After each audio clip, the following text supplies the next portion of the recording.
Hi అండి. ఈరోజు మీకు విష్ణుమూర్తికి ఎంతో ప్రీతిపాత్రమైన పేలపిండి ఎలా చేయాలో చూద్దాము. ముందుగా ఒక గిన్నె పెట్టుకొని దాంట్లో కొంచెం నెయ్యి వేసుకొని మొక్కజొన్న విత్తనాలు వేసుకొని మూత పెట్టుకొని వాటిని వేయించుకుంటే మనకు పేలాలు రెడీ అవుతాయండి. ఈ పేలాలని మిక్సీ జార్లో వేసుకొని అలాగే కొంచెం దానికి తగినట్లుగా బెల్లము యాలక్కాయలు వేసుకొని అన్ని వాటితో పాటు మిక్సీ పట్టుకోవాలి బాగా మెత్తగా. అంటే మెత్తగా అవసరం లేదు, కొంచెం బరకగా ఉన్నా బాగుంటుంది. ఇట్లా వేసుకున్న తర్వాత దాన్ని మనం బౌల్లోకి తీసుకోవాలండి. కొంతమంది అయితే డ్రై ఫ్రూట్స్ కూడా వేసుకుంటారు. మీకు ఇష్టమైన వాళ్ళు డ్రై ఫ్రూట్స్ వేసుకోవచ్చు. ఇందులో ఇంకా కొంచెం బాగా నెయ్యి అయితే పోసుకొని దాన్ని లడ్డూల మాదిరిగా కూడా కట్టుకుంటారండి.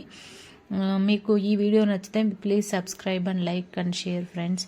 అట్లాగే ఇది విష్ణుమూర్తికి చాలా ప్రీతిపాత్రమైన ప్రసాదం అండి. ఇది పెడితే మనకి తొలి ఏకాదశి రోజున విష్ణువు యొక్క అనుగ్రహం అయితే మనకి కలుగుతుందండి. తప్పకుండా అందరూ పేలపిండిని అయితే రెడీ చేసుకొని వాటిని దేవుడికి అయితే ప్రసాదంగా పెట్టండి. Bye friends.